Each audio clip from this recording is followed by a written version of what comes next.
Hello everyone, it's Jamal Thomas. Welcome to the Progressive Soapbox. Hope everyone is doing okay. It is evening. There's one or two shows I want to do, but I may end up pushing this to tomorrow. Let me check my sound. Give me 1 second. Always check your mic. Reclaiming my time. I don't know why I'm thinking of that. Alright, come on. There we are. And sound is good. While I'm doing this, if you guys enjoy the content, you can always share, like, subscribe, and of course, there's always Patreon. You know, it is as if some of us on the left are mystics. It's like we're mystics. It's like we pluck shit out of the ether, and lo and behold, here it is. Now, I'm talking about this from the standpoint of what we're talking about versus what mainstream media is talking about, at the very least from the standpoint of politics, especially from the standpoint of the left. Alexandria Ocasio-Cortez has been on the political scene for several months now, at the very least from the standpoint of the lefty media. On the day of the election with Invisible Man Joe Crowley, it was as if she had came out of the goddamn ether and appeared on the scene that day. That all of those people who went to put her into that office just appeared out of the woodwork, and she was just standing there and they voted for her. Oh my God, never knew this woman existed. Guess who did? We did. And now media is getting on another bandwagon and noticing something else that was completely apparent, that everybody knew. It's as if media, who is supposed to be media and pay attention to this stuff, gets there at the end of a process. Let me give you another example on this. The cheating on the DNC. It takes Donna Brazile to come out with this, and all of a sudden when Donna Brazile says it, it's a bombshell, even though everybody knew. Everybody knew. On the point of this one today, we've assiduously noticed and tried to point out that the Democratic Party has been attacking lefties outright. When Tom Perez gets in office and Bill Clinton has a conversation with Bill Clinton, who says, keep Sanders supporters from taking the party. He says in a husky voice of a rapist, keep them out of the party. And he grabs Tom Perez's ass. Tom Perez hits Bill Clinton's hands away. I'm sorry, Tom. Old lessons die hard. And he hobbles off. That being said, after being sexually assaulted, it didn't necessarily stop Perez from going out and attacking Sanders supporters. Purging Sanders supporters. The day of the purge. Here's the thing. NBC News has started to notice. Holy shit. Once again, mainstream news comes late to the process. And even they are starting to notice. Rhode Island Democrats in uproar as party seeks to oust 3 progressive women. And not just that. In one case, one of the guys had been charged with sexual assault. And in one case, chose a Trump supporter over the lefty. Even mainstream media is beginning to notice. Cindy Hoyer telling another lefty, get out the race. Get out the race. We've made our choice. It has nothing to do with what you want. It is what we want. Get out the race. If he wasn't recorded, other people would just say, oh, that guy's just making that up. He's not making it up. Nor are these people making it up. Meaning NBC News, who's finally beginning to notice there's a problem here. Let's keep going. The crux of the story boiled down to this.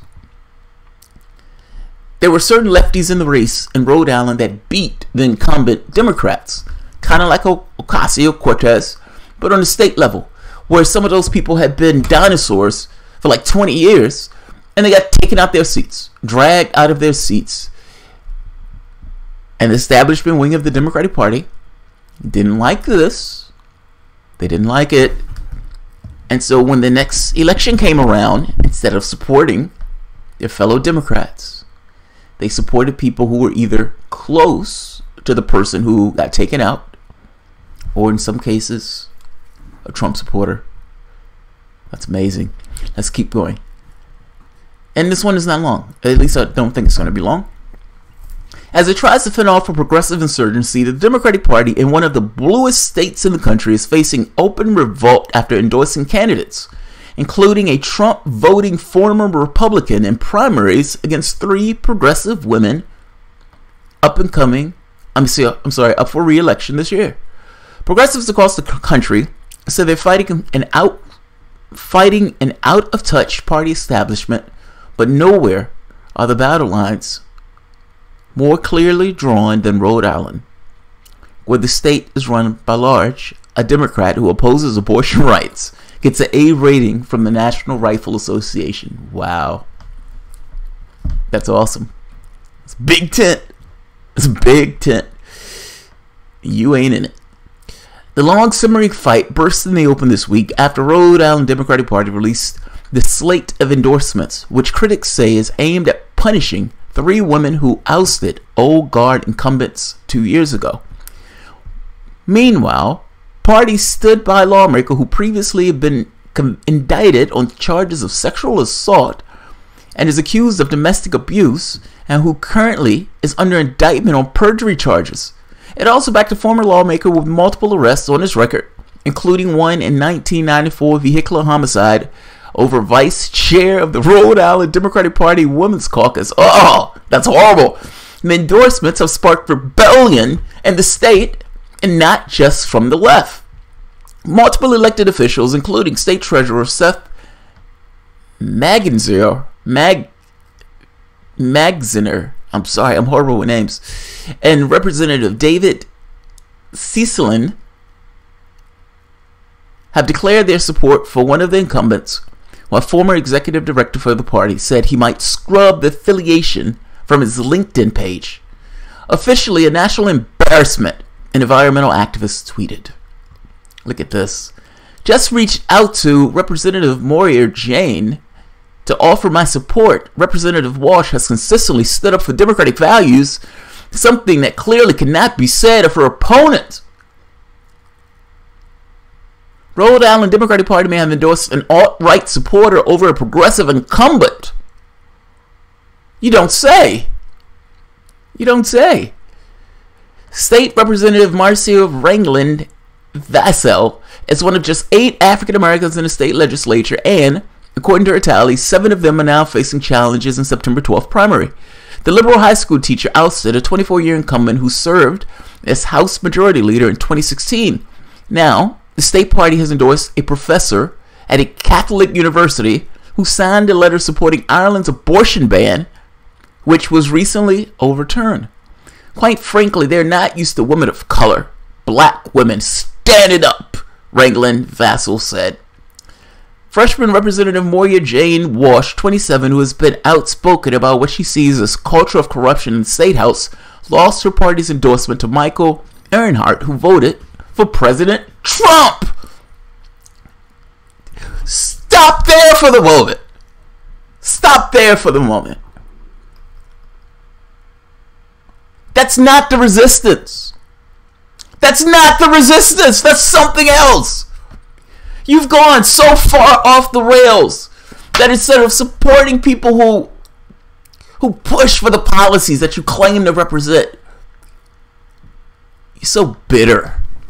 You're so utterly bitter and hysterical that you end up voting for a Trump supporter as opposed to the lefty in the race. How sad. How sad and profoundly pathetic. Let's keep going. Party officials described Earnhardt as a lifelong Democrat who voted for Trump because he didn't like Hillary Clinton. But public records show he is an active Republican registration in 2012, 2014, and 2016. That doesn't sound like he's a lifelong Democrat. That doesn't sound like that at all. That sounds like the opposite of that. That sounds like the opposite. Active in the state also dug up an archived Twitter account and first reported by Slate that appears to be Earnhardt The account promotes numerous alt-right personalities like Pizzagate conspiracy theorist Michael Chernovich, Lisa Lomer, and Donald Trump Jr. And the user wrote posts slamming the left, stating illegals and self-entitled lawbreakers and thieves. I bet he would probably say they were also rapists and drug dealers. At least some of them. That is amazing! Are you serious? You're supporting a Trump supporter. What are you doing? What are you doing? Do you hate them so much? Is it that important to keep lefties in their place? Is it that important? Well, you would rather put a flaming lunatic of a Trump supporter and call him, like Obama called terrorists moderates, but calling this guy, this alt-right, a lifelong Democrat that just so happened to vote for Trump.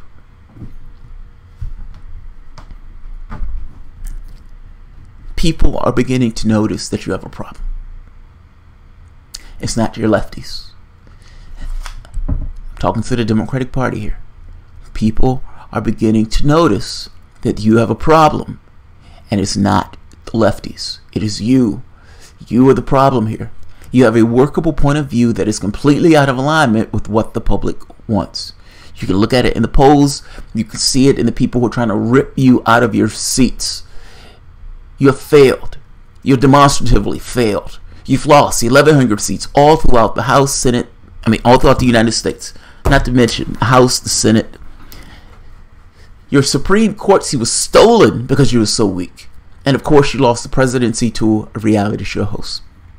At some point, a decent, noble, honorable, partially, a person with even an ounce of integrity would look at that and say, you know what? Maybe they're just not that into us. When we lose 1,100 seats all throughout the United States, there is a toll to that. There's a consequence to that. Imagine Republicans in all of these places. These people are maniacs. And you couldn't even beat these maniacs. Knuckle draggers. Dragging their clubs and whatnot. And yet they were still good enough to beat you. Or at the very least the public was horrified in the level of valuelessness that you express. And you've gone so far off the fucking rails to deal with this particular, what you want to call insurgency, that you are now supporting Republicans. This is fucking hilarious and terrifyingly sad. Aaron Hart did not reply to emails and Facebook messages requesting a comment. I bet he did. I bet he did. Let's look at some other ones. That's the one I'm more interested in, but there are more.